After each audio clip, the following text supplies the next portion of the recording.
we get something ratchet one time? Look, I don't wanna talk. How you try and press the kid and really you was soft. All you know is capping, homie, you don't know the law. Pedal to the metal, you ain't catching me in park. I just hit the stop. I don't. Well, hello out there, folks. How we doing today? Welcome to the MCU'S Bleeding Edge. We are live Friday night to discuss the third Back to the Future film. Now, if you're not familiar with the third Back to the Future film, this, of course, as a lot of people have beautifully quoted calling it the Wild Wild West one. So if you have seen the Western one, you have seen the third Back to the Future, people. So definitely that's the one we're watching here. As you can see behind me here, Back to the Future 3, of course, you got all the Western gear, so that's what we'll be talking about. So this bad boy came out May 25th, 1990. As we mentioned in the previous Back to the Future review, this was simultaneously filmed with the second film in 1989. They briefly did film some stuff in January of 1990, so not all the footage in this film is from 89. A little bit of it is from 1990. But Back to the Future 3, a lot of people, it's a hit or miss, I feel, with a lot of people here. Some people absolutely love it. They like it better than 2. I've had people say they absolutely hate it and think 2's the best or better than the first film as well. I've had some people say that they should have never made this film and all that kind of stuff. And, you know, Back to the Future 3, I think, is just a fantastic way that they ended the, the trilogy, giving us kind of that kind of closure, but at the same time, you're kind of like, oh, they could go off and do more stuff with this if they wanted to. So I think that was a smart idea. So, of course, this bad boy, is the third film, like I said. This one clocks in about almost 2 hours. I think it's actually considered the longest of the 3 films. And it is, I think a fun film. I think that it was, like I said, a great ending to the trilogy, and I really enjoyed this film. So it's going to be fun to talk about it tonight. So, guys, when was the first time you watched this, and what were your thoughts after watching it for the first time? Also, before we get into that question, we're just letting people know out there in the great lands of lands that we'll be doing the drinking game tonight, of course. And, of course, the drinking words tonight will be anything Biff or Tanner or anything related to any of Biff's family members. So that includes Mad Dog, anything like that. Anything Clara Clayton, Clara or Clayton, Clayton Ravine, that is all included. And also, locomotive or train will be the drinking words tonight. All right. Why am I hearing myself echo? I don't know. I don't hear an echo. Do you hear an echo, Andres? Try muting yourself. Hold on. Hello, hello. Okay, yeah, all right. Yeah, I don't know. Not me? I don't know. Yeah, it was just a weird little echo. I don't know where it was from, but well, it was funny. I understand how that can throw you off, sir. I've been there. So thank you for trying that out, sir. Thank you. Anyways, so getting into this film, so this film actually was made for the exact same amount as the second film, $40 million, and it actually ended up bringing in $245.1 million in 1990. So it actually, it wasn't as successful as the second film, but it still was enough to be garnered a not flop for its, being a third film in a trilogy. But I think the funny thing about it was that the fact that it made, I would say it's almost 100 million, just a little like 80 something million less than the second film. Shows that I don't think a lot of people enjoyed the Western theme as much as the 2015 theme in 1989. So I think that fact that it went back to the Old West. I don't think a lot of people in the late 80s, early 90s were big into the Westerns at that time. Westerns kind of, were on the back burner at that time. And by, I think, the late 90s, Westerns were kind of becoming big again. So I think that was one of the things about it, unfortunately, at that time, that it wasn't a big Western time. So I think that's probably one of the reasons why this didn't do so. Unforgiven brought it back, the genre. Yeah, and that was 94. So mid 90s. So yeah, I definitely think that Westerns were kind of in a downslope at the time. So I think that's another reason why this didn't do so well. Because actually, a cool tidbit for you guys was that they actually had thought of this idea prior to making the 2 sequels. They actually had even thought about doing it in the first film. So this was actually already an idea they had. And then they decided, well, after they made the second film, they're like, well, we didn't make the second film into a Western. Let's do the third one as a Western. So I think that's kind of a cool little tidbit. So getting back to your guys' questions, what was the first time you saw the film? And what were your overall thoughts that first time you watched it compared to your rewatch? Starting with you, Andres. So it's tough to remember when I seen part 3, but it has to be either a marathon with the trilogy as a packet. If you've seen it in AMC or any like cable channels that do like a marathon for these films or franchise, like Lord of the Rings and all that.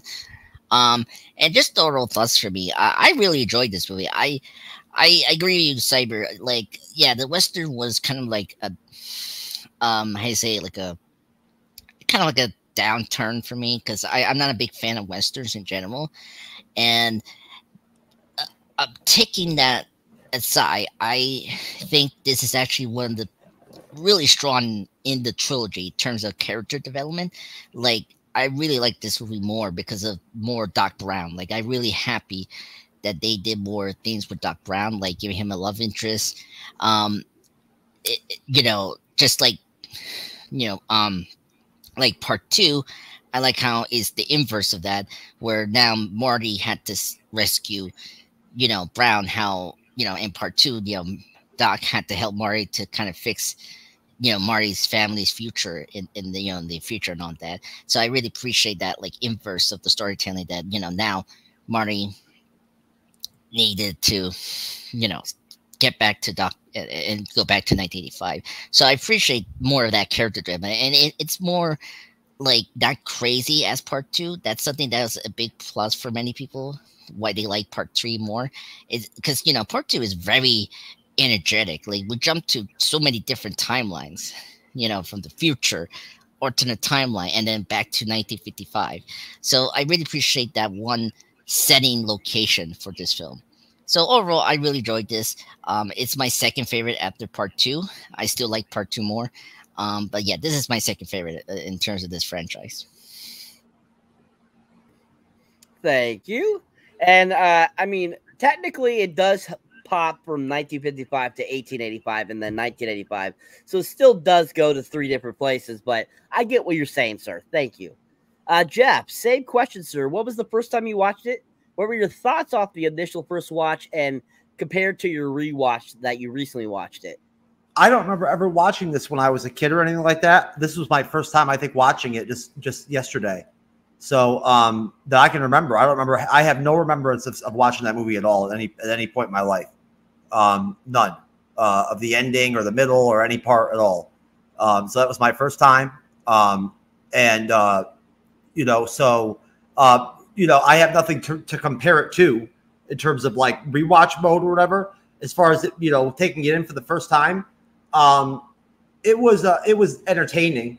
I'm not a big Back to the Future guy to begin with, but it was an entertaining film. And I also enjoyed the inclusion of more Doc Brown in the story, and the injection of the Miss C character, what's the Steenberg chick, Mary Steenberg. She was good, a good addition to the cast. Excellent. Thank you. All right. Excellent. As we can see here, Andres will be back. So He will be back shortly, people, just to let you know. Anyways, so this film, like I said, starts right off where the last film started or ended, sorry. And basically as we left the second film at the very end, after Marty sees the DeLorean struck by lightning and disappear, he gets a letter. And the letter says that Doc is fine, that he's alive and well, and that he's been transported back to 1885, and that he's happily been living there for blah blah blah months, and that that he's all good. And so when Marty realizes that he needs the other Doc's help, to help him get back, that he goes running, for him. And so we see him run up right after the 1985 or first Back to the Future movie ends, where Marty gets sent back to 1985. We see that 1955 Doc Brown, joyous, seeing that the lightning worked and set the components in to fix it. And all of a sudden, Marty comes running around the corner up to him. So he's like, Doc, I need your help. And he's like, Marty, I just sent you back to the future. He's like, I know, I'm back for the future. And he faints. And that's how the second one ends. That's how this first film begins. Same thing. Hello, Rathacon. Welcome to the show, sir. All right, so after Doc faints, Marty takes him back to his house in 1955.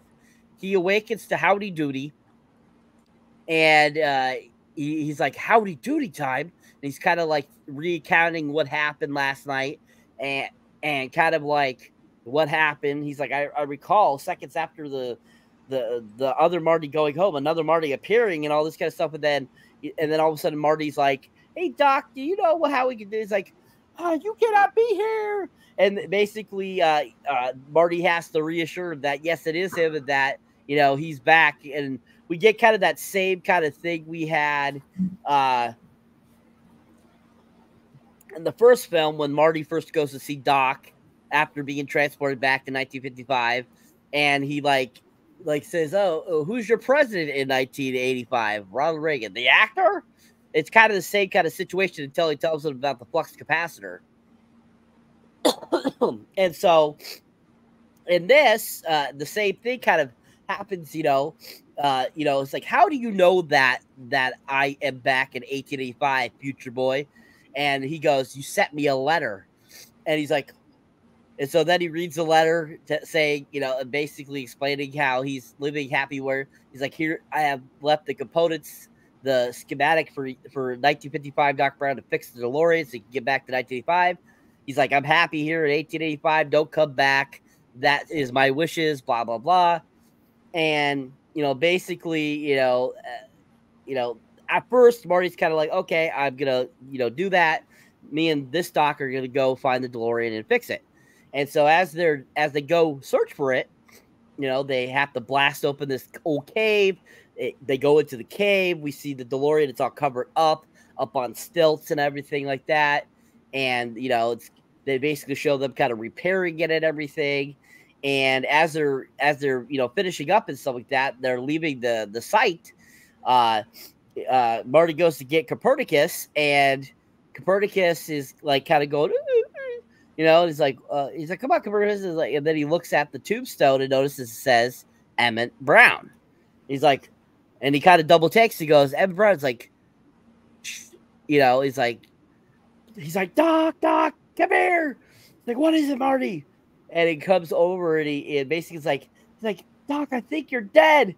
Basically, kind of thing. Like, he's like, it says shot in the back by Buford Cannon over a matter of $80, erected by my beloved Clara. He's like, I don't know any Clara.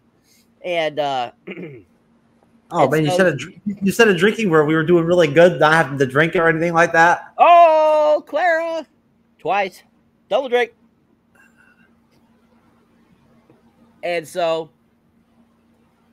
he's like, Marty, don't stand there. He's like, oh, sorry. And so he takes a picture of it. and they basically go do a little research, and they look up Mad Dog Tannen. Oh, Drake. And they find out that he was like this gunslinger, you know, and, you know, he was like hot-tempered and all this kind of stuff. And it was like really, you know, crazy and all this kind of stuff. And that's why he got the name Mad Dog, and why he like drooled and stuff like that. And then they find a picture of Doc back in 1885.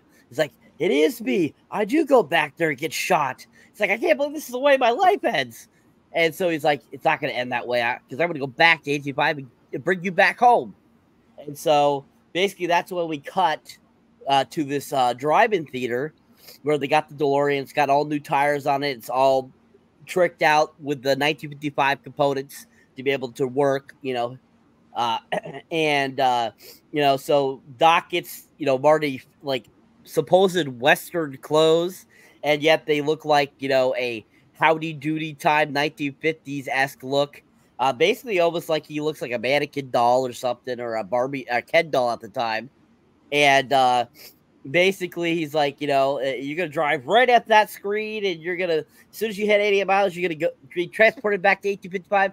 And Marty's like, but Doc, what do I do about the Indians? He's like, you're not thinking fourth dimensionally. He's like, when you transport, there'll be nothing there. It's like, that's right. And so he's like, good luck, you know. And so Marty gets in the car, and he's basically heads towards the screen, and basically transports back to 1885. And when he does transport, what does he come in contact with? Indians. So as he's transported and he comes in contact with the Indians, he like starts to drive backwards to get away from him. And he basically ends up finding a cave and drives the DeLorean in there to get away from the Indians, and waits in there while they're going off and going whatever direction they are. And he briefly like pops his head back out, and then all of a sudden the cavalry is showing up, and he like basically ducks back into the cave again as they go by.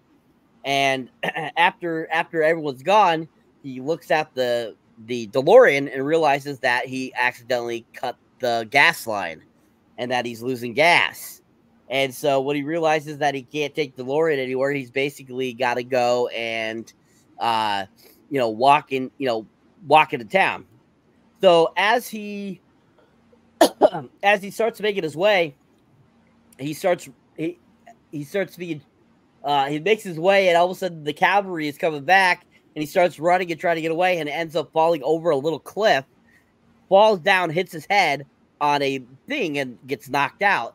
And he wakes up. He does the same thing like in the first film and the second film, where he's like, Mom, I had this bad dream that, you know, I was blah, blah, blah, and this stuff. He's like, and basically then it's like, oh, you're fine now here at the McFly farm. And he's like, the McFly farm? He wakes up and realizes that he's with his relatives, the first relatives from Ireland over to America, who happens to be Leah Thompson as his great-great-grandmother, and then, of course, himself, Michael J. Fox, playing his great-great-grandfather, and or great-great-great-grandfather, and then, of course, his great-grandfather is the little baby. And basically, he got kind of a little bit of family history lesson there, and, you know, they ask him, you know, what you doing out of here without a pair of boots or a hat or, you know, all this stuff. And he's like, well, my horse broke down, and I lost my boots, and I forgot the hat. It's like, he's like, I tell you what, Mr. Eastwood, what's your name? You know, and he calls himself Clint Eastwood, which is absolutely hilarious, because of course nobody would know who the hell Clint Eastwood was back in 1885.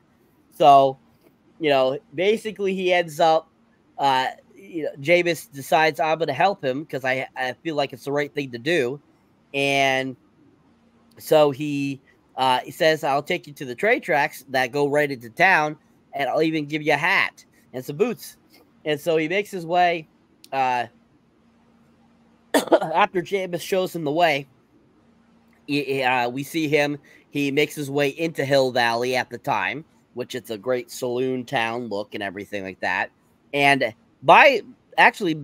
They actually built that from scratch. The whole Hill Valley Western theme, that whole plot was built on location in California to give it a real authentic feel. They actually filmed a lot of spots that were during the 1800s were considered like Wild West spots. So a lot of the scenery you see in this film are that. So after he makes his way in, we see him kind of do like the same thing like we've seen in other films, where you kind of get to see kind of majority of the square of the intro into Hill Valley. We see where the saloon is, the mortuary, all that kind of stuff. And of course, as he walks in, you know, to how people start noticing his clothing, his shoes, and all that kind of stuff. You know, thinking, what the hell is going on here? What's this kid wearing? And basically, he ends up going into the saloon, asking, do they know of any blacksmith in town? You know, the bartender's like, oh, do you want a drink? It's like, oh, yeah, I'll take a water. He's like, if you want water, you got to go duck your head out with the horses. And here we do adult drinks or whatever he says. Shoot whiskey. And so he's like, okay, a whiskey then. And so he basically, that's when because he's wearing the McFly hat. That's when all of a sudden a great tannin, drink,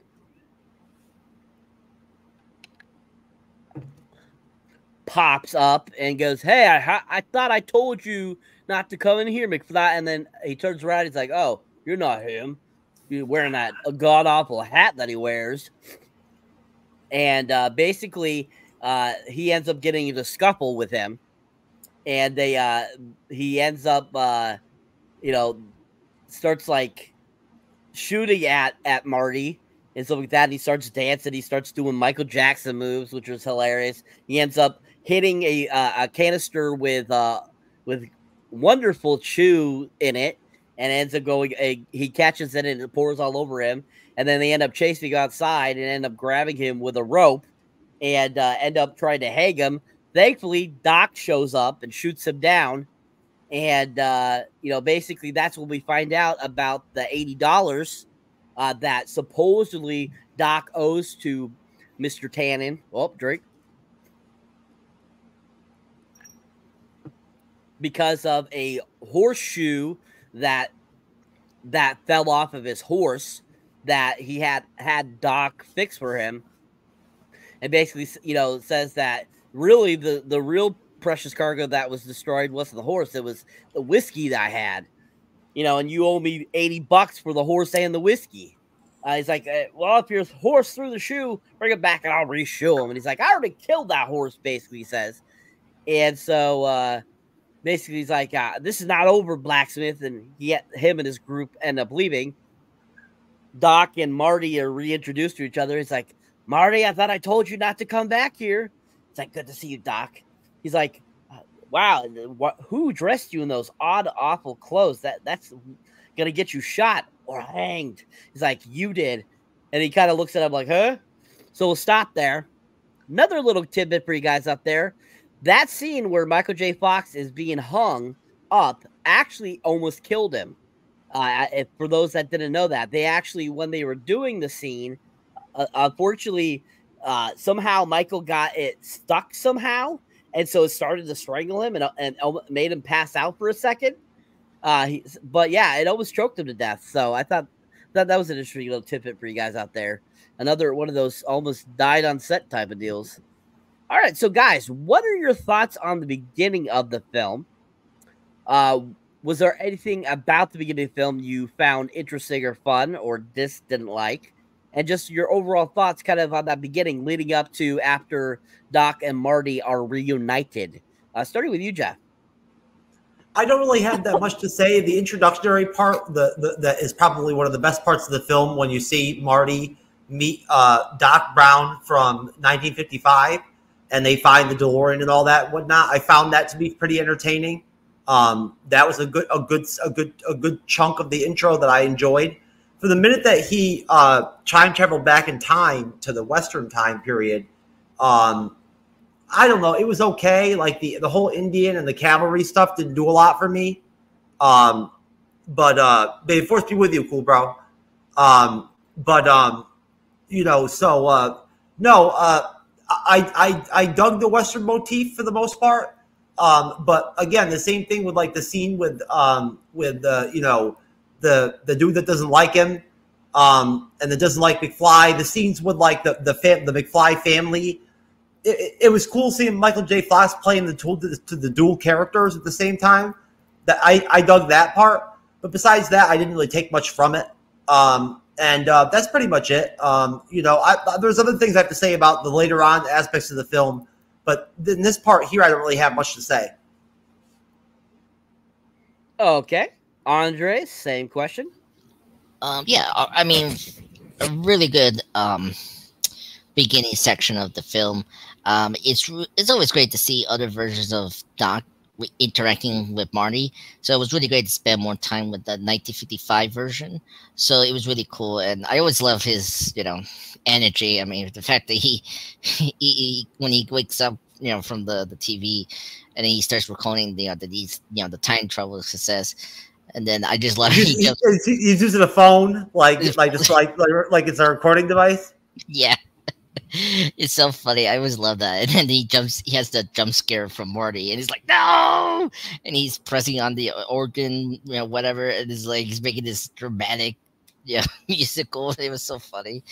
And yeah, and of course when they get into the when they find when he reads the notes from 1985 version of Doc, he gets a little teary eye. He's like, I cannot believe I wrote that beautiful note, and Marty's like, it's a good note. It's so funny. I just love Doc, so dramatic. And then of course he complains that all technology are from Japan, and then I like Marty's response. Well, the best tech are from Japan. You know, because like, you know, at this point during that time period, we didn't have, you know, the Japan, you know, technology that we have now, where, you know, they're so good, you know, for us in this 20th century. Yeah, and yeah, then of course when we get into the like how to say it, the Western like theme part, I don't know what you call it. Yeah, it was funny. I always I forgot that, you know, Marty mentions Clint Eastwood. And of course, that time they didn't know Clint Eastwood at that time, and so it's very funny to hear that. Yeah, and it's great. This series done such a good job of setting up what we need to know for the plot of this film, and like right away we know what we're gonna see, and like all the like the little details of, you know, the pictures and the dates, you know, and you know it's so cleverly done, which is great. You know, like the love interest, like I can't believe they set up the love interest in a tombstone, and then we're going to see her later, which is funny. And then of course the main villain by Thomas W. Wilson, you know, his, you know, great grandfather in the film, you know, in a good way. You know, all that setup is great in this like 30 or 40-minute sequence, which is great. I really dug it.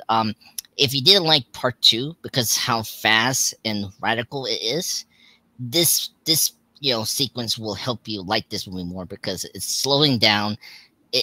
It's a good pace. It's not like radically like hyper, you know, like energetic like part 2 was. So here is very traditional like filmmaking, like slow pace, you know, filmmaking, you know, getting to know, you know, your characters again, and then, you know, what's going to be the next, you know, step of this film, you know. So I really appreciate that. And of course the actors. I love Christopher Lloyd and James say, oh my god, I cannot say his actor's name. Michael J. Fox. Yeah, Michael J. Fox. I almost say Jamie Foxx. Did a moment there. It's like, oh dear, fuck. My god. One tidbit I heard. I think this is the film set. This movie was where Michael J. Fox knew his Parkinson's disease was coming in. Oh, really? What movie was that? Doc Hollywood. Oh, really? Doc Hollywood. Okay. I thought it was this or some other movie. He got the diagnosis, right? Yeah. Yep. Okay, that makes sense. Yeah, and just last thing, the Western theme.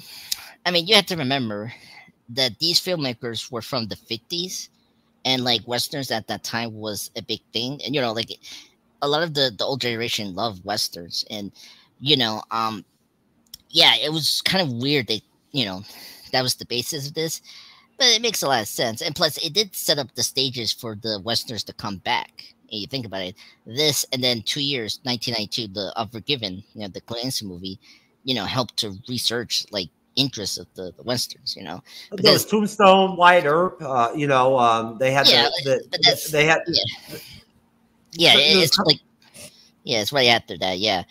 But yeah, I that was a turning off point for me for this part. But then when you rewatch it again, it actually makes sense. Because part two we went to so many places, and so it was refreshing to see in stay in one location. Just like the first movie. Excellent, thank you, sir. Great job. Anyways, yeah, great sequence. I feel really great introduction to the film, especially that sequence, like everyone said, of Marty and Doc finding the DeLorean underneath in the cave.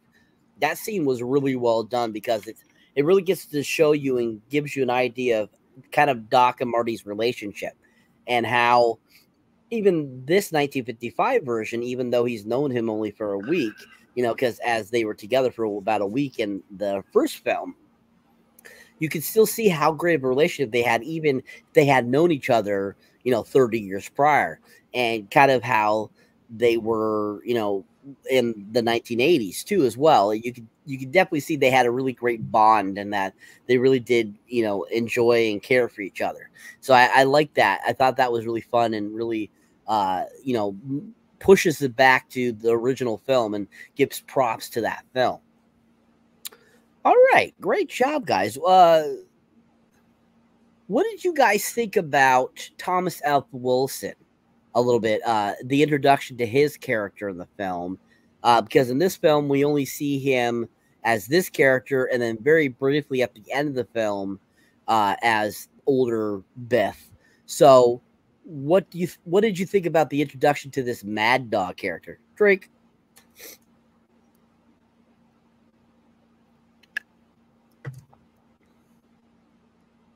Start with you, Jeff. I did not care for the character. I did not. I'm just going to put it out. I'll put it out there now. I was not fond of him as the protagonist or antagonist or whatever you want to call it. I apologize. Oh, you're fine. How about you, Andres? First Thomas F. Wilson is amazing. He's like the best thing about this trilogy, and I really like his antagonists here in this film. It's tough to be his other versions in part two, like his older self of the future in 2015, his alternate, version in 1985, and then the 1955, so we've seen so many of this version of Thomas F. Wilson, and so for this one, it's still great. I mean, it's just like he's just playing one character here, and then of course the ending, the end where we see his older self. So I really dug it. I mean, he really fits into that like Western setting, like the makeup is really good. Like you cannot tell that's him, and like he really disappeared in his performance. So I really dug it.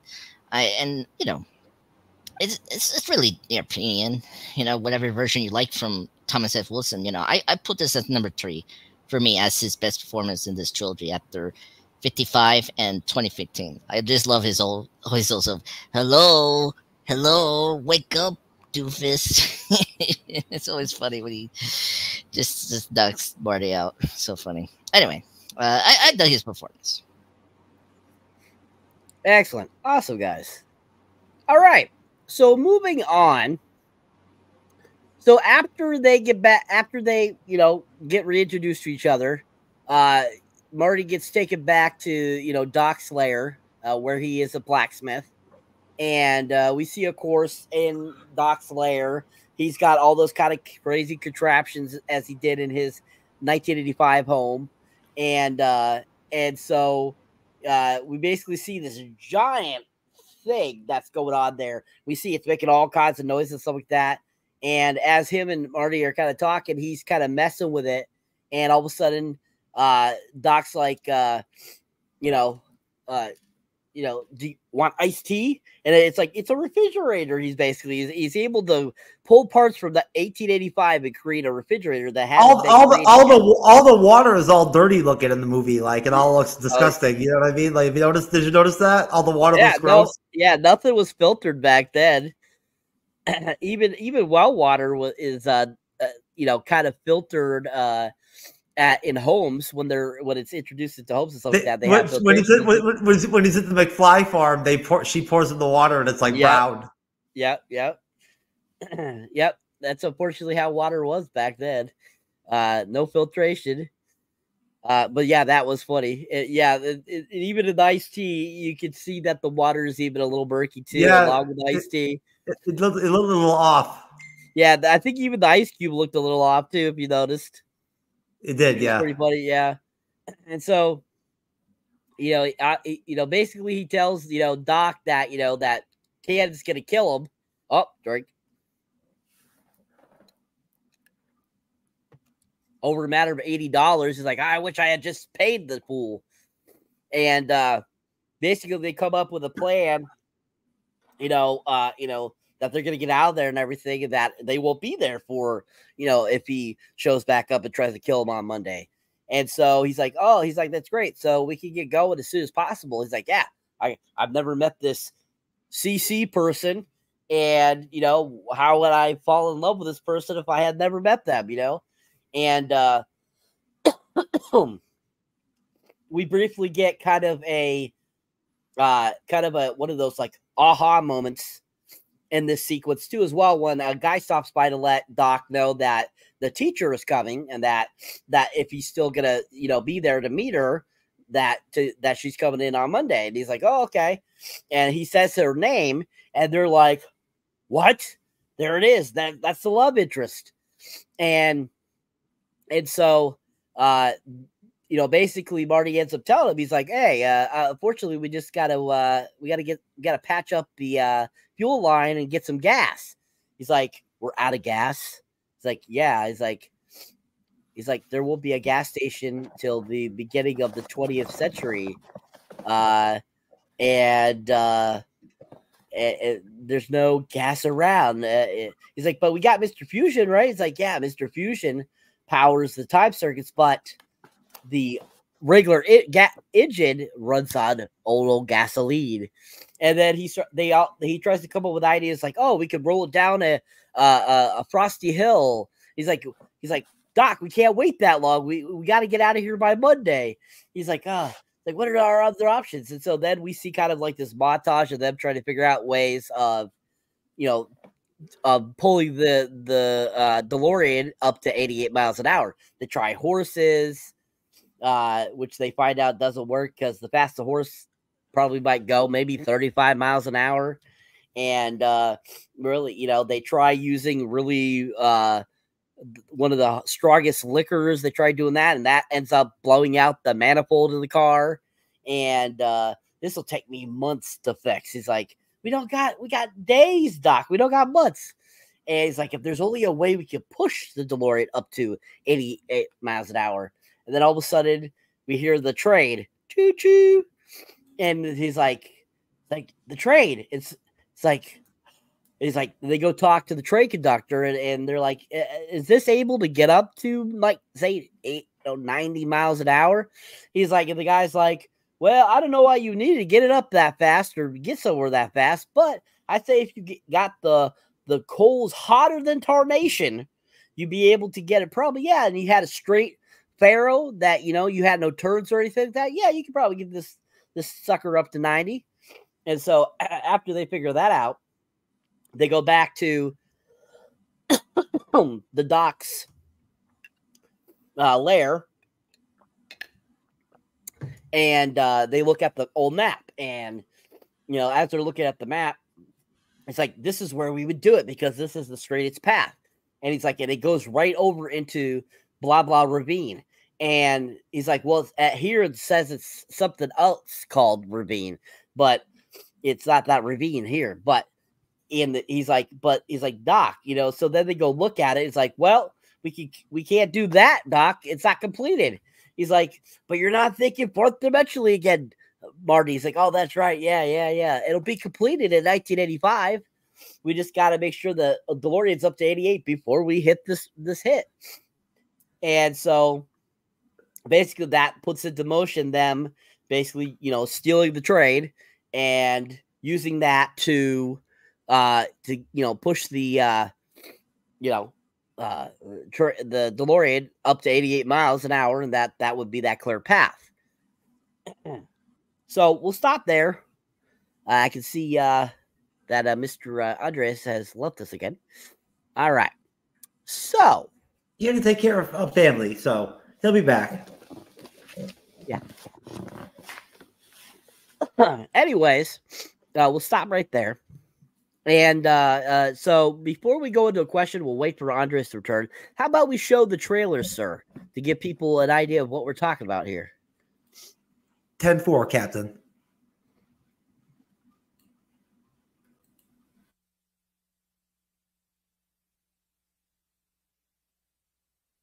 Great trailers. There we go. Beautiful people. Great job, Jeff. Great job. 1,000,000 points for you tonight, sir. Those are some great trailers, man. Some great trailers. Great trailers, especially the speaker. Anyways, so Andres, we just to reinform you where we're at, we stopped right as they figured out how to push the DeLorean up to 88 miles an hour with the steam locomotive. That's where we stopped before they have to go and save somebody. So my question is, what did you think about that section of the film? Did you enjoy it? Did you like that montage? Did you think that it was funny at any point? Did you get a kick out of it? What were your thoughts on that little section of the film? Starting with you, Andreas. Sure. I think this sequence is really good. I mean, it's very funny when we see, you know, past or, you know, future versions of, you know, their ancestor of you know, the McFly family. And this one was top notch. I think this is my favorite one of the bunch because, like, at least it's realistic. Because it was so weird in part 2 to see, like, his kids look like himself. You know, like the daughter looked exactly like Michael J. Fox, and you know the son makes sense, right? You know, I'm fine with that, but like, yeah. So here, I like how subtle it is. I like the makeup on Michael J. Fox as his one of his relatives, Simon and Maggie McFly. Like they look like in the Westerns, which is good. And yeah, I really appreciate that, you know, because, you know, surprisingly in my rewatch for this, like he becomes a really important figure for Marty in his art for this film, which is cool.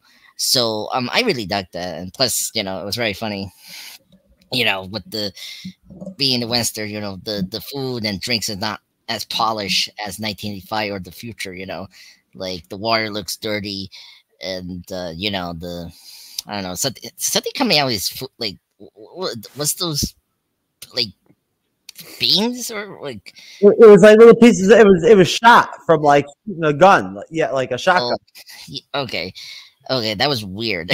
I thought it was something for like an ammo, like I thought it was poo. You know, it was like poo. We talked about that while you were gone. We were talking about how the water was all dirty and shit, and whatnot. Yeah. I always crack up on that. Yeah, and then when it goes to the city, you know, it's always funny to see the people's reaction on his like clothing, you know, which is, you know, yeah, because it's not, yeah, from that past, so it makes sense.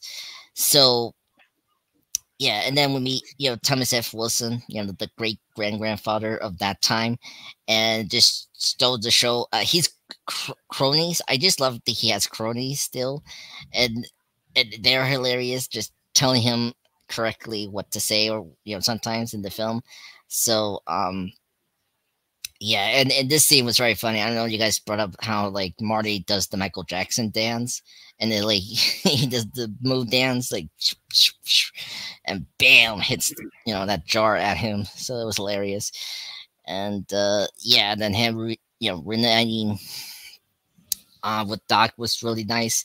And yeah, and the freezer, that was funny. I thought it was gonna be this like Willy Wonka thing, like maybe he was crazy, something so I don't know, crazy. But then it's like a freezer and just ice and puts his iced tea. That was hilarious. And then this, I didn't catch this until this rewatch.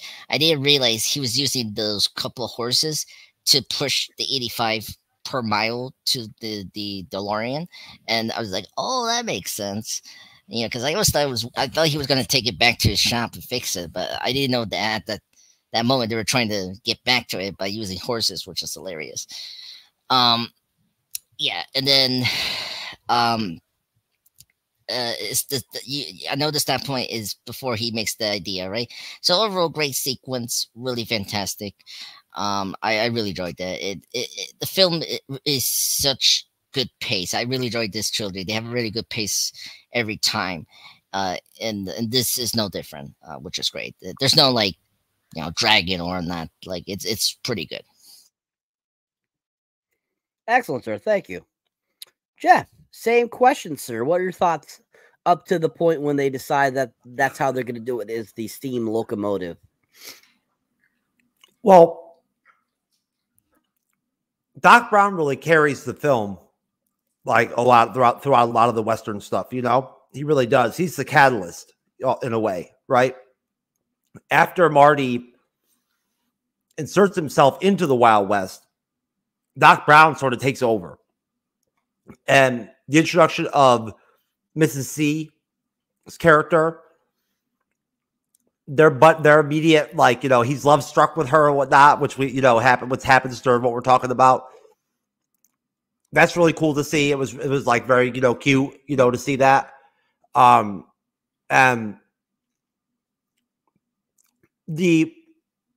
all the secondary characters are really well performed, are really well done. The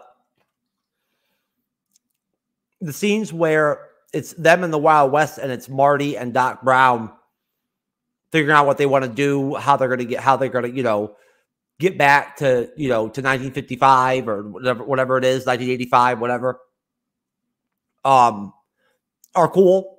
It's interesting seeing them trying to figure all that out while you're interlacing it with like the scenes where it's Mrs. C showing up with the, like, her wanting her, telescope fixed and all that and whatnot, I haven't gone that far, sir. Okay. Well, I'll stop there then. Okie dokie. Thank you, sir. All right. Excellent job, guys. Both a million points. Fantastically done. All right. So, moving on. So at this point, after they have decided that they're going to use the steam locomotive, that's when all of a sudden they hear a yell for help. And as they hear the yell for help, they realize that somebody is on a runaway horse. And so as they go chasing after the person, they end up saving her from falling into the ravine, which happens to be the ravine's name in 1985, because this person was originally supposed to die and fall into that ravine, but they end up saving her from falling into that ravine, and so it doesn't end up becoming the name of that ravine. So basically, after Doc saves her, it's like they fall love at first sight, and basically end up creating this, close relationship, as Jeff had mentioned a few seconds ago. And after they return her to her house that she's going to be staying at while she's being a teacher, they say their goodbyes and everything and get going.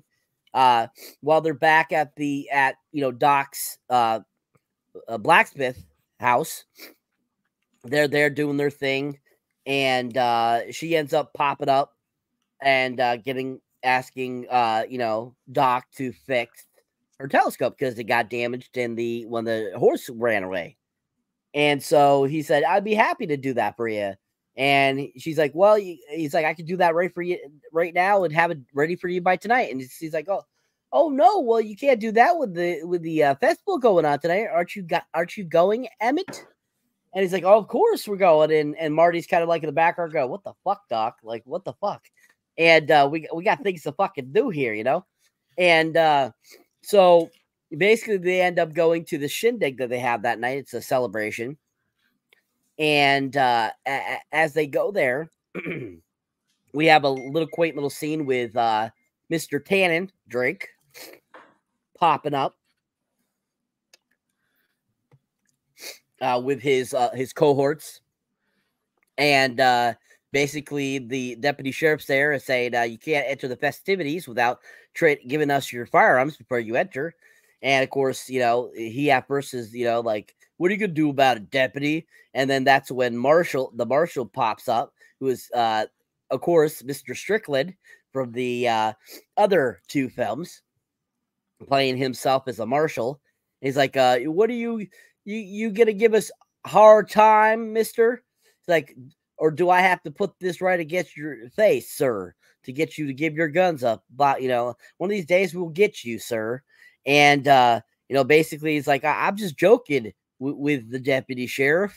And so they end up giving their guns. And then they're like, also the knife too. It's like, of course. And he gives his knife and throws it and sticks it into the table there, as we see.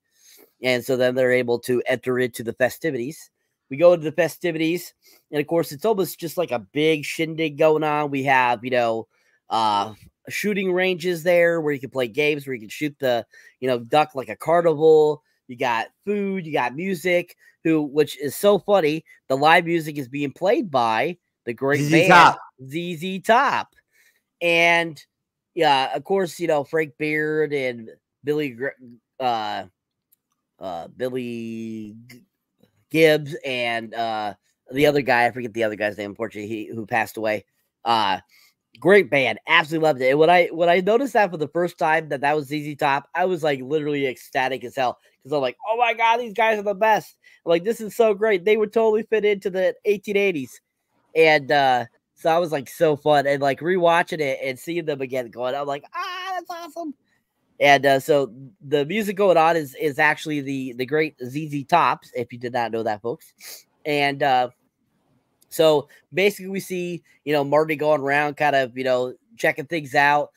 Doc ends up dancing with Miss C.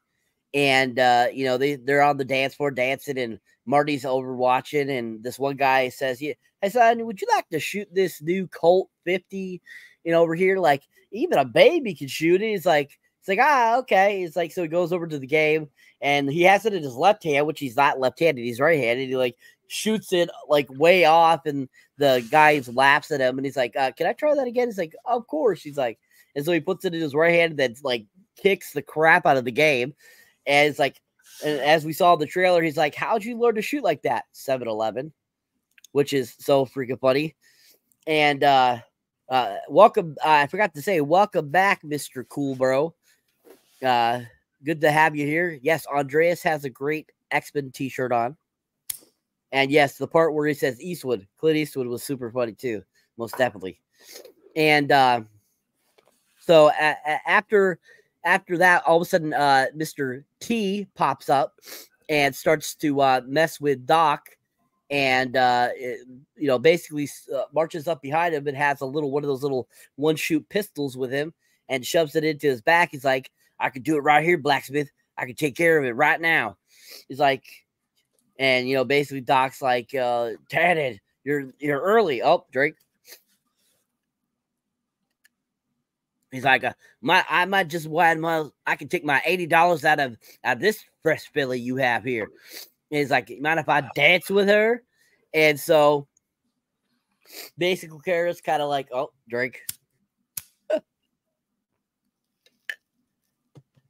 Is like, he's like, Emmett, now I don't know what you have against Mr. Emmett here, sir, but this is a dance, and we're dancing, so you should just go away. And so it's like, you know, he's about to shoot Doc, and she's like, no, you can dance with me. You can dance with me. So they start dancing and they're dancing and stuff like that. And Mr. T is like, you know, getting all sexy with her and stuff like that. It's like, I take my $80 out of this and stuff like that.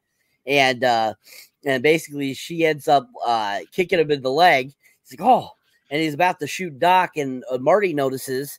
And so then Marty takes one of the pie pans, which says Frisbee in it, which is super hilarious that, you know, Frisbees, and it was, for some reason, a pie pan was called Frisbee. But if I remember correctly, the people that created Frisbee originally were in the bakeware industry. So I think that was a nod to that, if I remember correctly. I've seen that before or something like that, which I thought was a cool little tidbit. But he ends up throwing the pie pan and ends up hitting Mr. T's hand and knocking the gun from hitting Doc, and it just shoots his hat off. And, you know, he's like, and Tanner looks over. Oh, shit. Drink.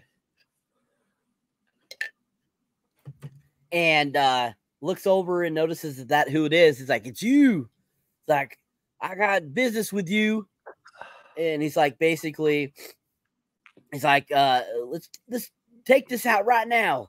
And he's like, nah. He's like, just leave my friends alone. He's like, what are you, yellow? And Marty, of course, you know, turns around. He's like, nobody calls me yellow. He's like, let's take care of it now. He's like, no. He's like, he's like, I don't do that. We fight like men, you know, basically. And basically they work it out to where, you know, they're gonna have a showdown. That I'll be back tomorrow to do a shootout with you, basically, and we'll take care of this. And you know, they're like, and then his goons are like, no, we're gonna be raiding the bake that day. He's like, okay. It's like, then on Sunday, it's like, but that will be in blah blah blah. It's like, how about Monday? Are we doing anything Monday? He's like, no, you're good. You can shoot him on Monday. He's like, okay, I'll be back this way on Monday, and let's do it at 7 a.m. I do it before I eat breakfast. And the Darty's like, I do it after I eat breakfast. We'll make it 8.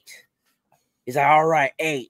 And then they basically the sheriff comes over and basically breaks it up, and they get back to, you know, dancing and all that kind of stuff. And then all of a sudden, after, you know, Marty does that, all the people start being nice to him, like, here, you can have this gun, and, you know, good for you, Mr. Eastwood. Good for you, Mr. Eastwood.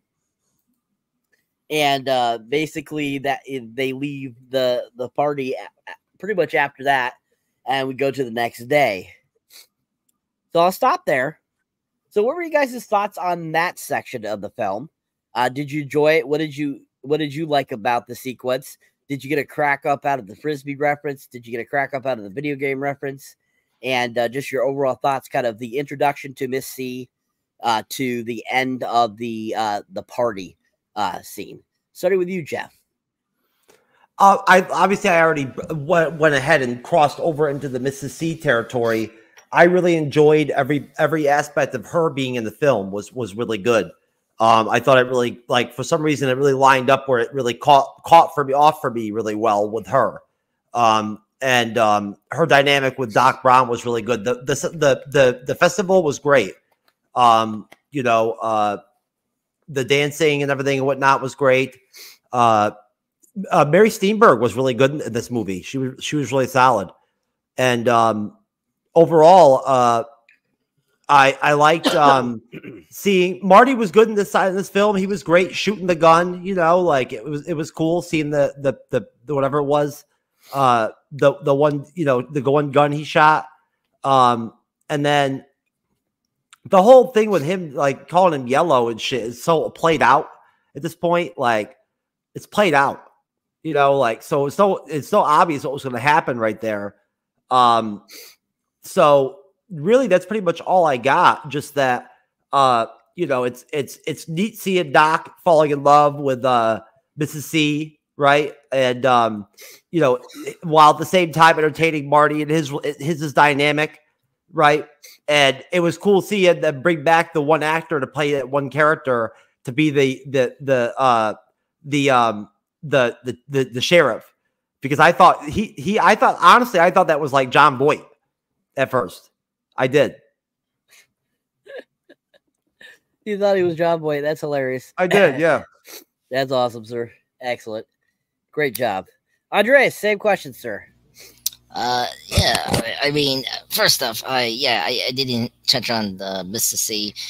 Great actress, Miss Mary Simber, fantastic actress. If you haven't seen her body of work, I mean, I seen her a couple times in the Larry David show from HBO, Curb. She's funny in that as the. Well, I guess she is married to Ted Dancing, right? She's fantastic in this movie. Oh yeah, okay, thank you. She's fantastic in this movie. She was a great addition to this film. She has really good chemistry with Christopher Lloyd. You totally buy their like love story in this film because 9 out of 10 they don't work sometimes, and here it just really works because you know just really works in that chemistry, and you know, and I really dug that, and that's the part that I like about this film. Seeing more of Doc be him himself, finding some happiness, you know, and that I really appreciate that in part 3. And yeah, I forgot who was that sheriff until I realized, oh yeah, he's supposed to be the ancestor of that principal, and it's just so weird to see him with hair because he's always bald in films like Top Gun, Masters of the Universe. You know, it's just he nails it. Right, he does kind of look like a young John Voight. Like I'm surprised they didn't make like a bio movie of John Voight, and he's like the perfect casting of that actor. But anyway, besides that tangent, yeah, I didn't know about that frisbee. I didn't understood that frisbee joke, and until you guys kind of explained that, I was like, oh, okay, that makes kind of sense. Yeah, and yeah, the party was really great. It was good to see the Easy Top, you know, some of the musicians that made the song for the soundtrack of part 3. That was really cool that they roped them in, and it's really nice. I really like the production design of this film. You're right. They shot this film around California and Arizona, which is the spots where you usually shoot for the westerns. So, but yeah, so the sequence is really great, and then we'll get into the setup that now the tomb is going to be more Marty's tomb is really great. I mean, like now the change of the past future of this tombstone is completely changed, and I actually I missed that part in my rewatch today. I was so happy they brought that image of the picture changing because that was from the first film, and I like that they brought that back here, which we kind of used that in the newspaper in part 2, but I appreciate we used that again here, and so I really dug that. So yeah, I'm very excited to talk about the half portion of this film. But yeah, it's really good. Yeah. Excellent. Great job, guys. You guys are nailing it tonight. 1 million points again for both of you. Great job, guys. You guys are the bee's knees. Oh, yeah. Anywho, that's right, Jeff. Bee's knees. Yeah, bee's knees, sir. I'm old. Okay, sir. Okay, USA. Okay, USA. Anyways, all right. So back to the film. So then the next day, Doc urges Marty to not react to the provocation of Mr. T, and basically says, that leads to your your current situation in the future. And Marty's like, what do you mean? He's like, you have a certain accident in your future that is life-changing and what causes you to have what happens to you in the future. And that, this is the kind of things you got to get over and not allow to happen, and Marty's kind of like upset about it. Although, basically then we see them, they go and they're getting the DeLorean ready to on the track and everything to be able to be pushed by the locomotive when they steal it on Monday. And basically they kind of have a conversation, and Doc basically presses that he's in love with Miss C and that he's going to stay there. And so every time we say Miss C, I want to say Miss Cunt. It's the only C I can think of that comes after Miss Cunt. Miss C. I don't. That's a good one, Jeff. I was thinking Miss Kratz, Miss Cash, Miss Carr, Miss California. She's probably trans. Miss California. Who knows? But Mrs. C. If you're a huge fan of TV, you should know Mrs. C was, of course, on Happy Days as Richie's mom. So Mrs. C. That's what I think of when I hear Miss C. All right. So as Doc is professing this, Marty's like, Doc, you got to remember, what do you feel with your brain versus your heart? Because remember, you told me, Doc, we can't do anything to mess with our futures by gaining by it. Basically, go back to the whole thing like in part 2, where Marty wanted to get the almanac, but that ended up going haywire. And so he's basically, kind of reiterating what Doc said to kind of get, Doc out of fuck because he's fallen in love. And he's like, you're right, Marty. And, basically releases the, DeLorean onto the rail track to be ready. And, as he's doing that, it's like, well, I should definitely go say goodbye. He's like, what for, Doc? It's like, you don't need to do that. It's like, oh, okay, you're right, Marty. You're right. Got to lead with my head, not my heart. And, basically, Marty ends up falling asleep. And Doc decides, oh, I'm going to go tell, Miss C, that I'm leaving town and saying goodbye. And that he's breaking up with her. And so basically goes sees her and, basically, tells her that he's leaving town. He can't tell her where he's going, but that, he truly does love her and blah, blah, blah. And so, basically she's like, if you really, truly love me, Emmett, you're going to tell me the truth and all this. And he's like, okay. And he basically tells the truth, saying that he's a time traveler and that he's got to get back to 1985. She's like, he's like, she's like, I've heard some stuff, but this is just way up there. I mean, you knew that I love Jules Verne and blah, blah, blah. This is that is basically going off on him and basically breaking his heart. And so basically we end up seeing him, go back to town and go to the bar and to ask for a whiskey. And the bartender's at first like, oh, so you want a blah, blah, blah. He's like, no. It's like something, he's like, something harder. He's like, oh, sarsaparilla. He's like, no, whiskey. Whiskey. He's like, but Emmett, you know how you were on the 4th of July. And he's like, whiskey. And so he gives him the whiskey. And then he just stayed there holding it, not doing anything with it. And this other gentleman approaches and starts talking to him.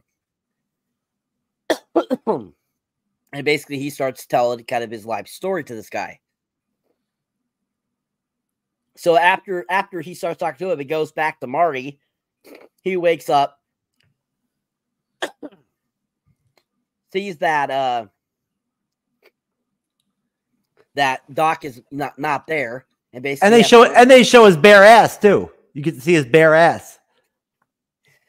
I mean, you see kind of a partial of a cheek there, a little bit. It's not really a bare ass, sir, but close. Got to make sure Jeff points that out. Ass. Great radar, sir. Great radar. And so he makes his way back to town to find Doc.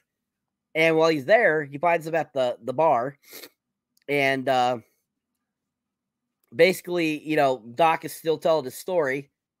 And he goes up to him, he's like, Doc, we gotta get going. We gotta get the train and all this blah blah blah.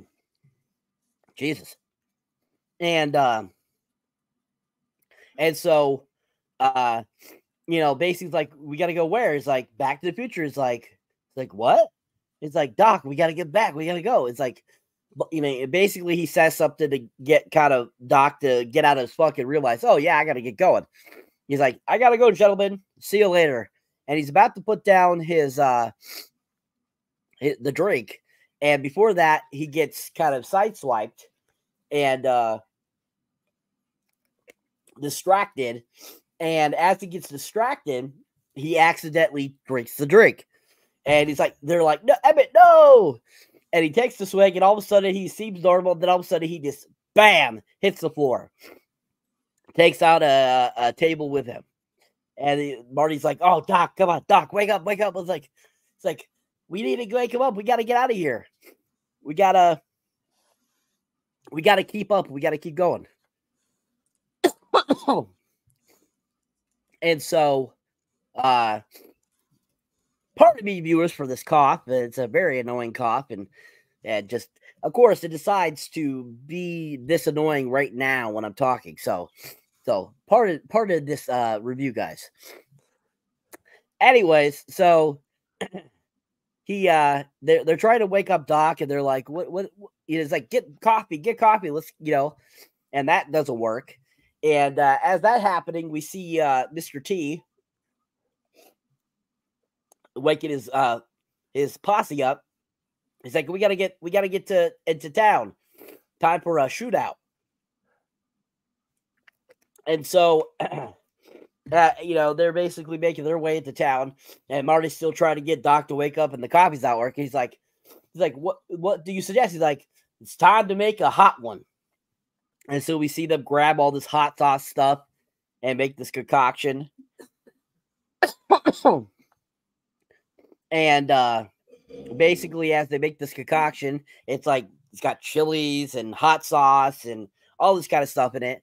It's like Waco juice. And so they're basically like, here, put this clothespin on his nose. As soon as he opens, pour it in. And that should do the trick. So they pour, he opens his mouth, they pour it in.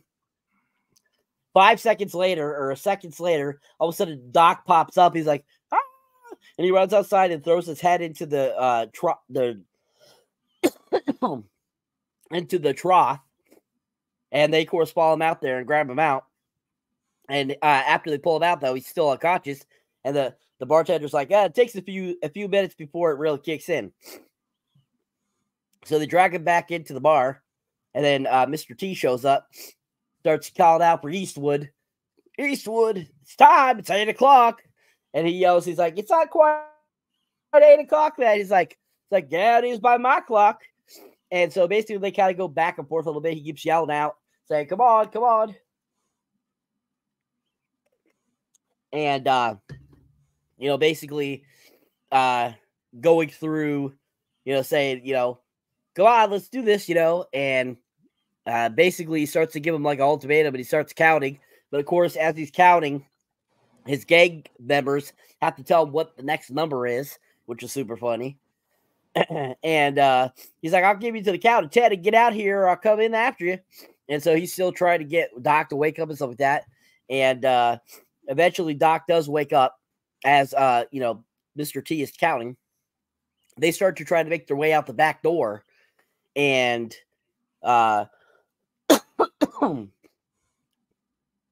and so as they're making their way out the door, one of the goons notices them, starts shooting at them. And Marty's able to get away, but Doc is stuck. And they capture Doc and say, hey, we're going to kill your friend if you don't come out and face me. And so we see Marty runs into an oven in there and notices the piece of metal of the door, and that he can use that. Can you still see me? Okay. That was weird. I don't know why it went. We see you, sir. Okay, just making sure. And so we after he notices that, he just, he's going to do a Clint Eastwood thing. And so they have Doc, and they're yelling for him and stuff like that. And eventually he makes his way out, and he's like in full, garb, like Clint Eastwood in that movie. And he's like strolling out, and they're like, so they get a place, and Mr. T's like, draw. And, Marty's like, no. And he takes off his gun. He's like, no, let's fight like old fashioned. Let's fight the real way. And he's like, well, that was the wrong thing. And he shoots him. And you're like, what the hell? And so he like he's like smiling like, I killed him. Walks over to him and basically, you know, like gets over to him, and then all of a sudden he opens his eyes, kicks it. He gets up. Mr. T tries to punch him, but hits the metal plate that he's wearing, the cast iron plate. Oh God. And you know, they start fighting, and basically, you know, Marty knocks him out into some manure, which is a log-ready joke in these three films too as well. Because in the first film, he runs into a manure truck. Second film, he runs into a manure truck. And then this one, they have him just fall right into a manure. And which I thought was really funny. And of course, he when he gets pulled out of it, he's like, I hate manure, which is super funny. But basically after that, you know, Marty grabs Doc and they start to get the hell out of there. So before we get to that, let's talk about that section. Your guys' thoughts. Start with you, Andres. Sure. Yeah. Yeah, man, poor Doc. He was in a difficult position. The woman of his life, and going back to the future or past, whatever you want to call it.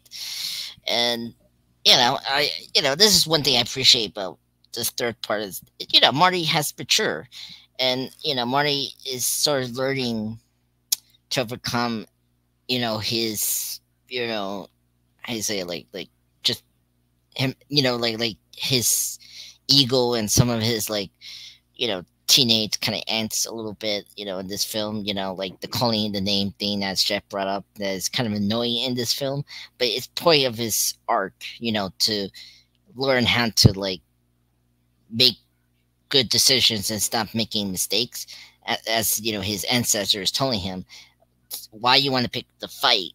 The fact that you know, because he brought up how his brother got teased and that led him to his death. So that's a big thing with Marty's arc here, is trying to learn how to like not let everyone get under his skin. And you know, and this like next section is really important, you know, especially the fight between him and Thomas F. Wilson, you know, the great grandfather, and we see that a bit more now in the ending, which we'll get into.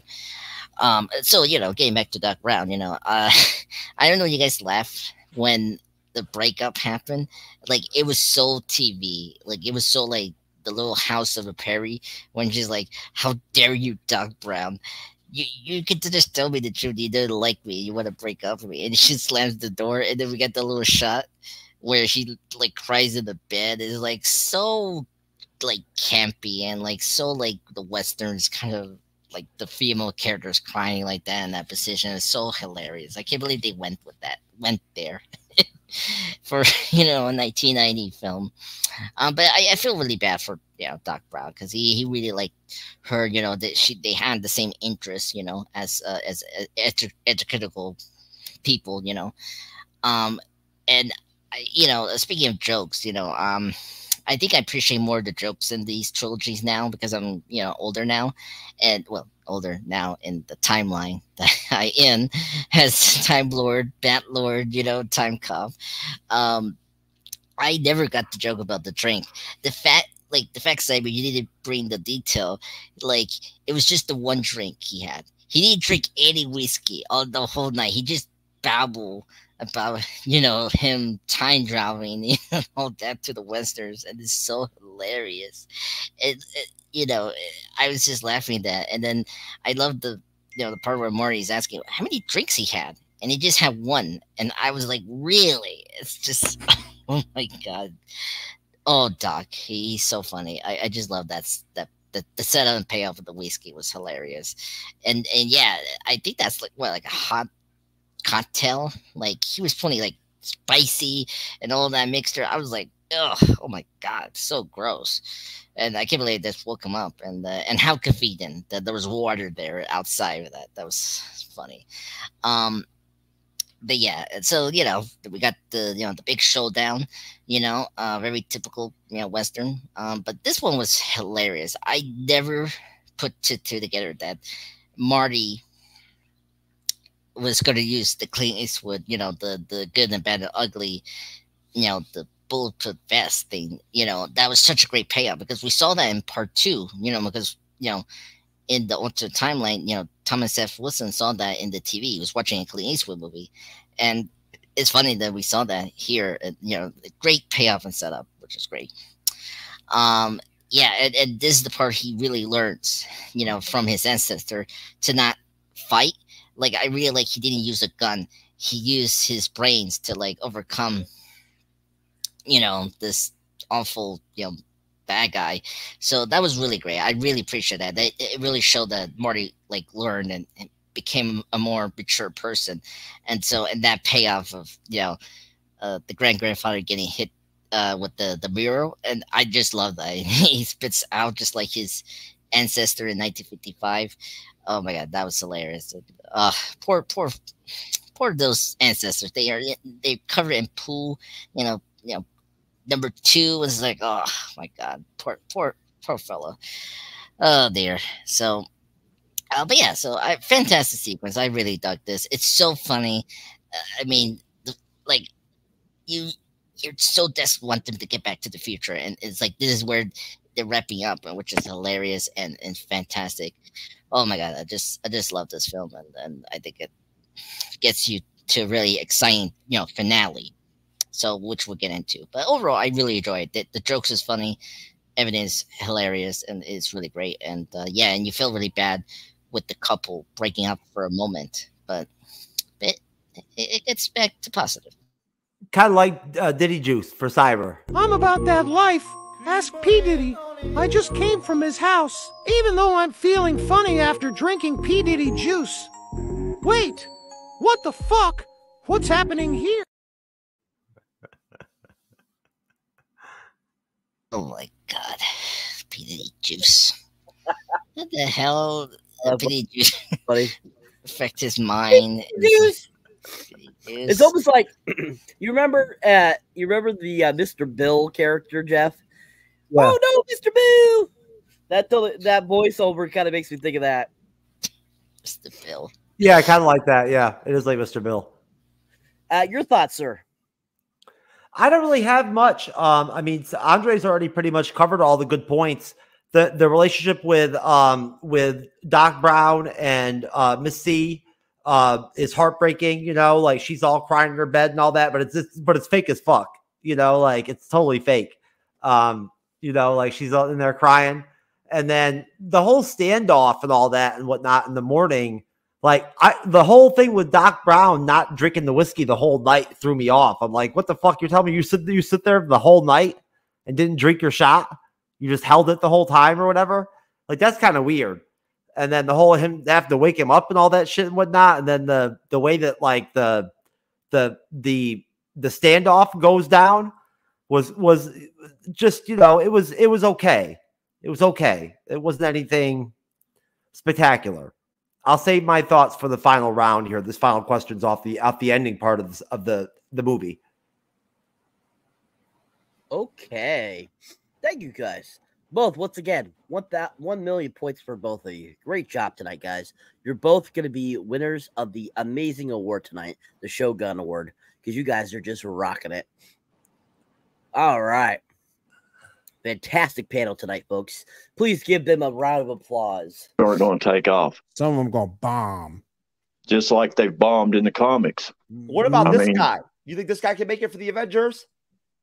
Diamond Days, a ninja teaching flex. Honey, let me see the sign there. Come on in here, ninja. Here's my ninja. Diamond Days Ninja School. Come on down. What we're going to teach you, what we're going to teach you in our first episode is a proper stance and a proper kung fu. And you got your Judy chop, all right? You got your karate chop, and you got your ninja chop. Now, what smart thing to do is like when you use a judo chopping, you got to say it, you know, for you beginners, you know, like a Judy chop. Because what you don't want to do is like be a Judy chopping and a kung fu kicking, and there goes your leg. You know, there ain't much home for a one-legged ninja out there. Right there, hard as a rock, buddy. Let me show you something. What happened last time, baby? Don't put it in front of your face. I don't want to hurt you. But you got me? Well, what we're going to do here, we're going to work on the ninja chop. So what we're going to do. You go a ninja chop. Well, now see, now sometimes it don't always work for a ninja. You know, but it practice makes it perfect. Don't go ninja nobody, don't need ninja. Alrighty? Now them things there, if I was put them in my pockets, they'd get me for concealment of a deadly weapons.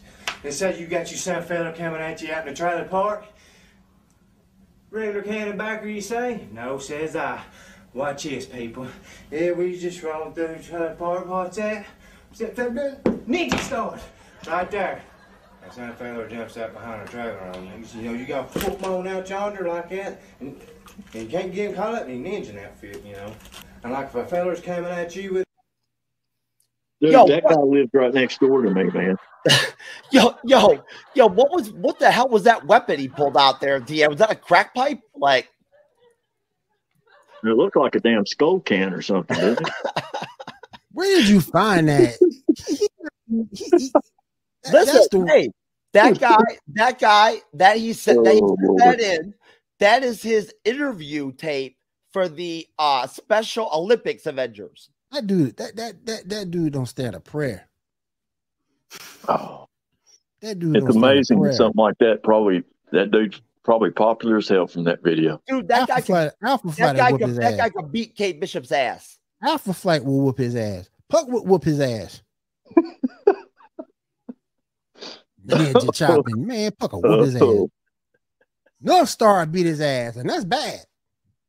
I was watching Andrew during that. Oh, I miss Gunner. The hammer. All right, excellent. So we got some Judy chop there for you folks out there. Great video. Love that video. It's such a great video. Always so fun. Oh, we got Andres in the bottom there doing some Judy chopping himself. Judy chopping. All right. So let's get into this. Andres really likes Judy chop. It's one of his favorite videos. Better than the crazy women trying to get him in his car. No, I don't know what they're talking about. My time machine's not a car. Something else. Oh, not his time machine again. Oh God. Time cop's return. All right.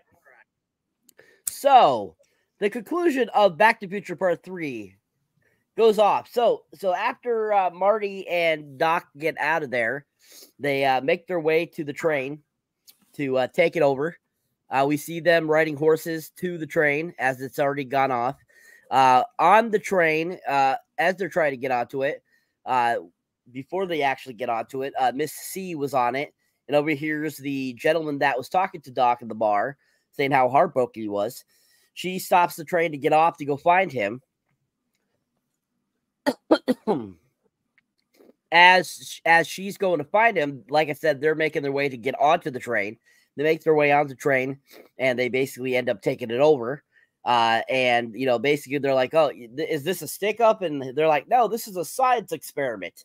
And so basically they have them unconnect the locomotive to the rest of the train itself, the cars. And we basically see them take it off from there and leave the people there. And as they make their way, they start to get them all set. They pull up behind the DeLorean. Doc is putting tires into the front of the locomotive to push, to give some help when pushing against the DeLorean. Doc basically explains how he has these 3 logs, and each log will burst at a certain point and give the locomotive a burst of speed, and that there's a new gauge inside the DeLorean, the time machine, showing when each one will start to explode. And so basically Marty gets into the DeLorean, gets all set. Doc gets back in the train, and they start going off. As they're doing that, we see Miss C making her way. She finds the trolley cars without a locomotive, starts going faster. Here's the train. starts making her way.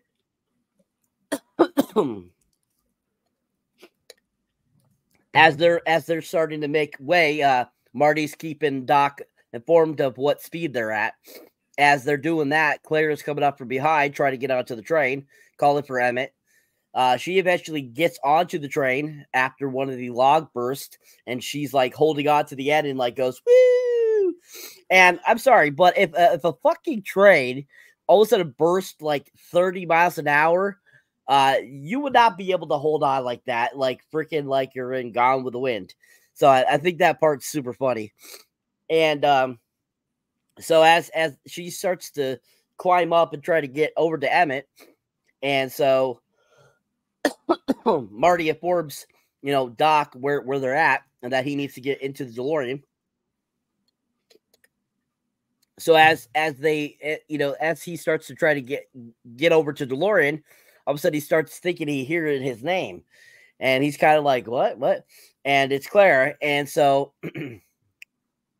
as he's making his way, he's about to get to the DeLorean. All of a sudden the horn on the train rings, and he sees that it's Miss C, and she's like, I love you, Emmett, I love you.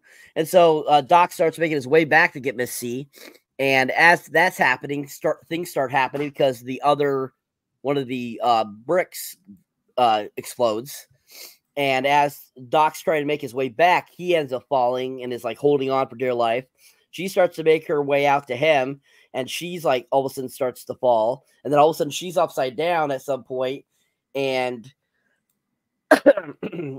Doc's trying to save her and grab her. So at one point, finally, Marty's like, use the hoverboard to help yourself. He releases it, and Doc puts his feet into it and ends up, getting on it and then grabbing Miss C.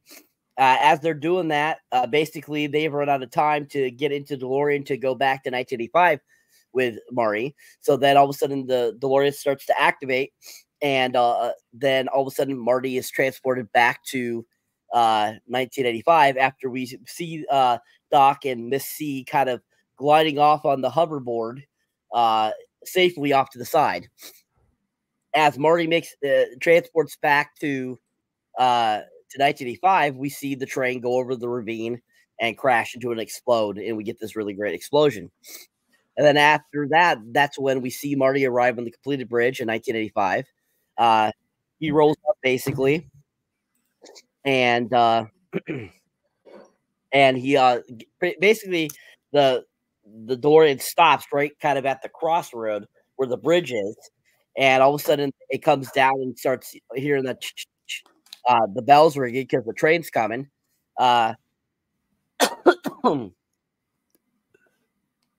So as he pulls up finally and notices what's going on, that a train's bearing down on him, he last second jumps out of it before he gets crushed and broken to pieces by the train. So after the train passes by, DeLorean is pretty much in millions of pieces, and it's like, he's like, well, Doc, nice to know you. He makes his way back home. We get to see his brother and sister, mom and dad, older Biff. Oh, drink. And, basically seeing that everyone's back to normal, he's all happy and all that stuff. His father's alive, all that good stuff. And he jumps into his truck, drives over to Jennifer's. As he drives over to Jennifer, she's still sleeping on the swing that was out front of her house in the future 1985. And she's been transported back to her normal house in the regular 1985. And he wakes her up, and she wakes up and is like, Marty, I had such a weird dream. And as they're driving back in the truck, she's basically kind of going over her dream and stuff like that. Like, that was a dream, wasn't it, Marty? Like, yeah. And then all of a sudden, they're at a stoplight, and Needles pulls up, and Needles like, what are you, chicken? Look by, race me. And so, Marty gets the truck all ready to drag race him. We think Marty's gonna, basically drag race him, and then he ends up going in reverse and turning around and basically watching Needle go. And as Needles is going, he almost runs into a Mercedes or a Rolls Royce. As he's and all of a sudden Marty's like, wow, I would have hit that Rolls Royce. And then basically Jennifer looks at the paper that she got from the future supposedly, and all of a sudden it goes blank, meaning that must be the thing that Doc was talking about at towards the end of the movie. And so basically they go back to the crash site where the DeLorean was, and they're looking at it, and Marty gets down and is pulling out the picture of him and Doc, and it's just Doc. And then all of a sudden, the things come down like a train's coming, and nothing. They don't see anything coming from any direction. And all of a sudden, poof! Out of nowhere, this giant train pops up, black, all decked out, futuristic looking, and it's Doc with Miss C and their 2 kids that they have all of a sudden now, and basically say, that they made it, they're good, they're happy together, that they're looking forward to going to different places with a new time machine. And basically, Doc thanking Marty for everything. And, that he's glad for the friendship and what it led to, and him finding Miss C. He gives them a gift, that picture of them in 1885, and the movie ends. Which is kind of funny because it's kind of a prelude. I don't know if any of you knew, but there was a Back to the Future cartoon in 1991 that ran for a couple seasons, and that was kind of a lead off into that cartoon. So anyways, what are you guys' thoughts on the end of the film? And any other thing you'd like to mention about the film? Go ahead. I'll start with you, Jeff. Yeah, basically, sorry about that. Sorry, cool, bro, but we can't really get into that right now. Anyways, I don't really have a lot of thoughts on the final part of the film. It's a good ending. It's a solid ending. It's well done. We get to see the relationship with Doc Brown and Mrs. C resuscitated and brought back to life, and works out like that.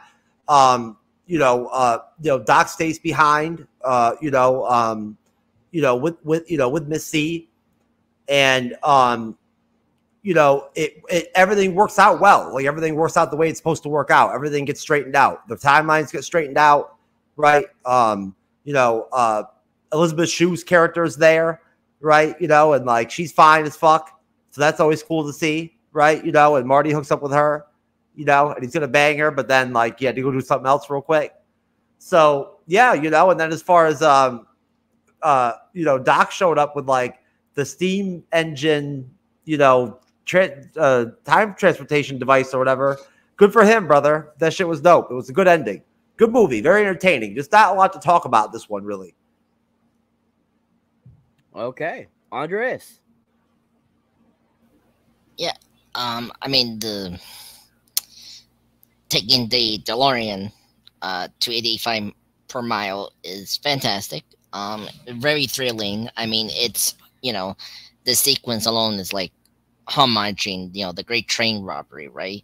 And so they really done a really good job of that homaging an older film, but using time travel, which is really great. And yeah, the stakes are really high.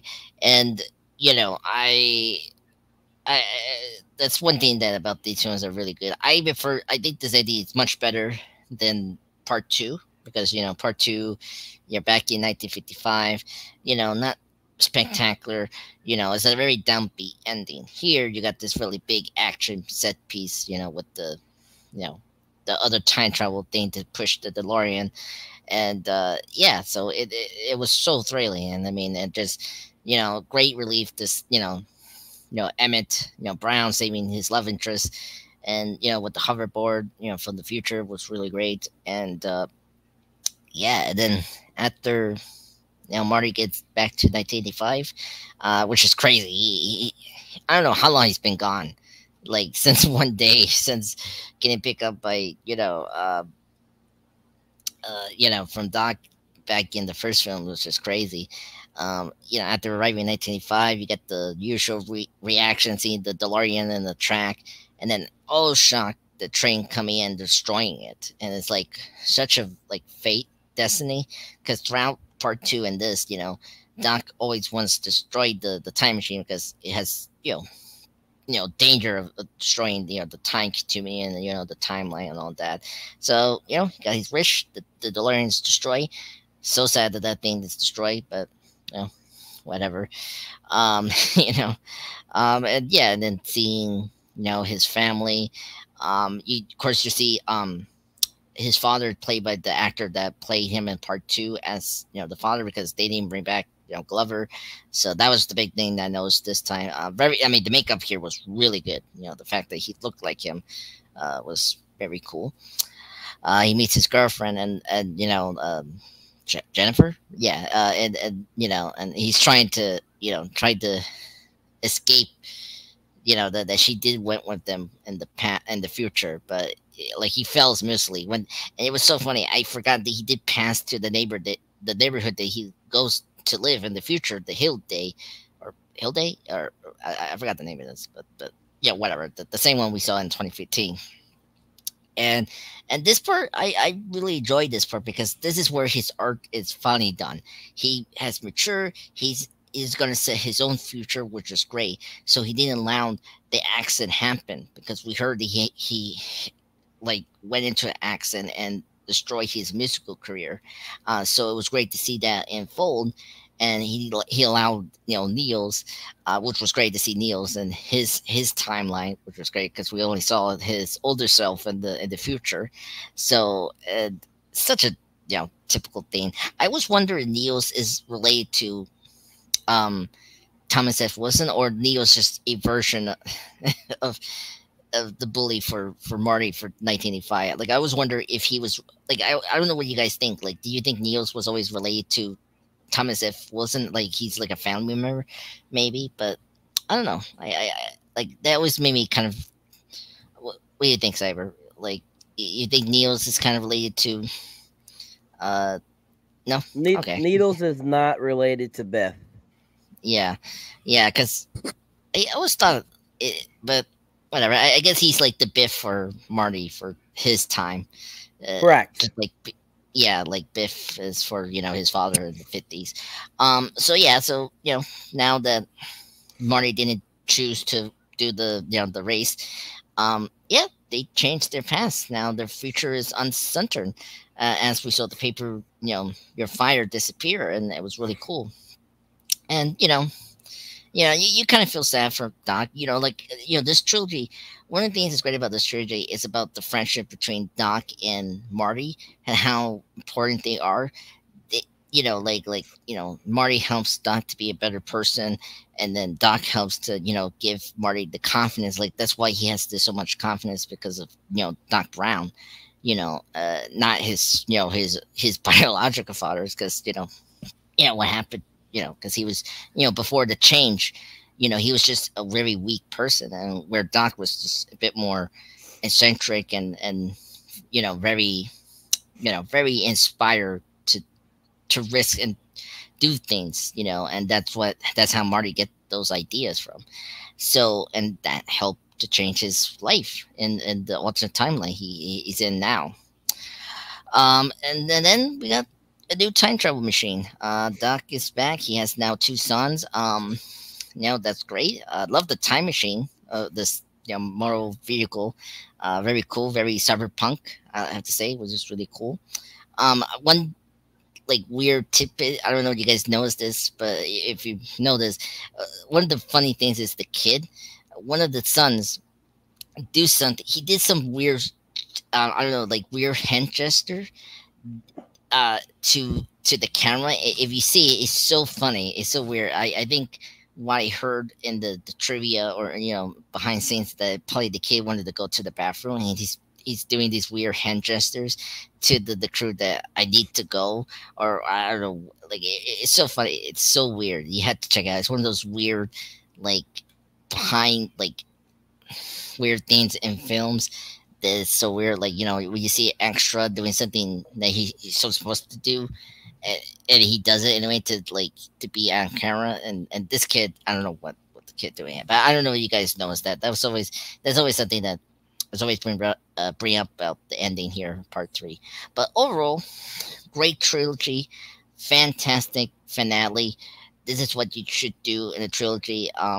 Fantastic. Of course, I'm not going to be in the review of The Matrix 3, but that trilogy failed to do what this trilogy does right, is, you know, taking care of your characters and the story of what Marty is as a character. And I think that's one thing you guys have to talk about.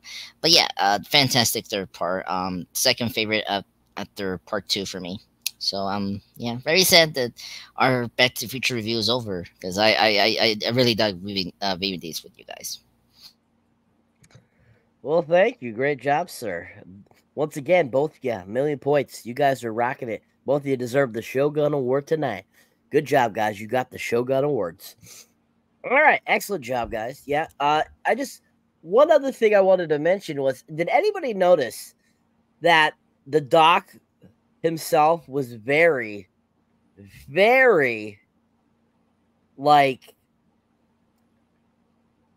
he said one thing in part 2, and he ends up going and changing things so that he could be with Miss C in this one. And you're kind of like, you told me I could get the almanac, but yet you're going to do this whole thing. And I was like, that's kind of hypocritical of him. I'm like, he's kind of a hypocrite. I'm like, what the fuck is you doing, Doc? I wonder, did you guys come across that at all? Did you find him hypocritical at all? Oh, not really. No, and it's weird. I don't know if he's gonna continue time travel. That's the thing. When he say, like, are you gonna, like, because Marty asked him, are you gonna go back to the future? And he's like, nah, I've been there. So I don't know. He's going back to the 1885, with the love interest. No, I don't think he was hypocritical, because Marty, because he had to remember Marty was being selfish, because he wanted to take that and make some money out of it, which was not what to do. And you saw that with Biff in part 2. So I don't think it was hypocritical. But it is you could say a plot hole is like, okay, but I mean, Doc doesn't take. He's more smarter than that, than our characters. See, I think he's a complete hypocrite, because that basically what you just said, Andres, is exactly the same thing he did. He went and altered future for himself. So that to me is the exact same thing as Marty would have done by taking the almanac back to 1985 and making some money off of it. So that to me makes him a hypocrite. So I was just like thinking to myself, like, wow, he's really a hypocrite. I just thought it was kind of funny. Yeah, that's true. I mean, he did that with his family too, right? Part 1, like, he changed the way his life is now, right? Mm-hmm. Yeah. No, I agree with you, Saber. I haven't really thought about it until just you brought it up. But yeah, it's weird. Yeah, just something like dawned on me when I was watching this one. I'm like, hey, wait a second, he's kind of a hypocrite. That was kind of funny. All right, Jeff. So yeah, I'm gonna push it over to you, sir, and you can take us out. Rating, sir. My rating for the film is an 8. Andres? 9 out of 10. Fantastic film. Fantastic. I as well give it a 9. I thought it was a really fun film. Okay, now I can take us out. Now you can take us out. Why are you crying, Dodger? What's your problem? All right, Andre's the pop culture guy. Oh, yeah. Hey, everyone. Andreas Pop Culture Channel presents. Today, this recently posted a trailer to reaction of Beetlejuice, which me and Jeff did in the X-Men Days of Future Past live stream view. Tomorrow, I'm going to have my Jackie Brown movie tribute. And then this Sunday, we have the Jackie Brown live stream review. Please join us. We're going to have a fun time, talk about Jackie Brown, plus some news and trailer reaction for Jackie Brown, and Venom 3. Has released last Monday. We'll get to that for that Sunday live stream review. But I want to say thank you everyone for joining us for the Back to the Future Part 2 review. It was really fun. Thank you, Cyber and Jeff. This was a fantastic review. Gonna miss it. We got more movie reviews, but they're not gonna be fun. Well, except for the Dark Knight trilogy. That's gonna be fun. Like, what about the Lord of the Rings, sir? Yeah. Well, actually, yeah. We're not reviewing The Hobbit, so yeah. The Lord of the Rings, fucking amazing. Fuck you guys.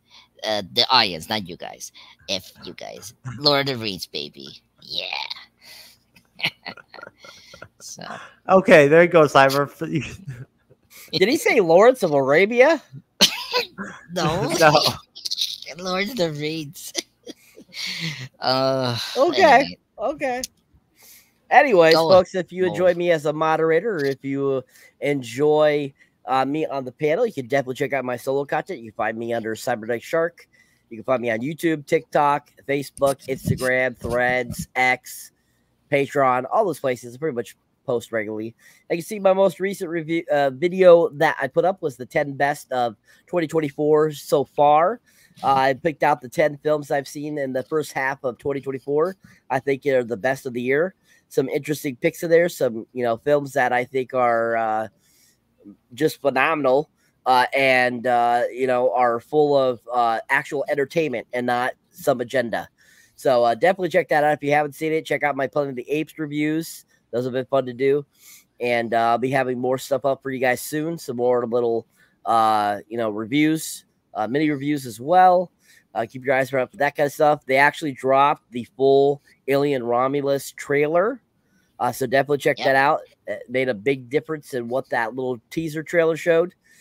And all that kind of good stuff. And shout out to Deadpool Wolverine coming out in July for getting an R rating. Woo woo, woo woo. And actually being the longest of the Deadpool films. It's going to be 2 hours and 7 minutes. So looking forward to it. Yeah. Well, okay. And shout out to us at the MCU'S Bleeding Edge because on the Acolyte review the other night, we pulled down our highest ever one-day live stream count, 4.2K views off that live stream recap that we did of the Acolyte. Wow. So shout out to everybody out there that helped us with that. We really appreciate it. Folks, This is the end of the review for Back to the Future 3. We love all of you out there. We'll see you on Monday with the MCU'S Bleeding Edge report. I'm just Pop Culture and I will be there. The whole team will be there for the Acolyte episode 2. And then, of course, Andres is going to drop off for Matrix 3, but we'll be back on. Cyber will be back on for Matrix 3 next Friday. We'll see you next week. Have a great weekend. Peace. Bye. Hey, yo, Jay, can we get some ratchet one time? Look, I don't wanna talk. How you try and press the kid and read it, you was soft. All you know is capping, homie, you don't know the law. Pedal to the metal.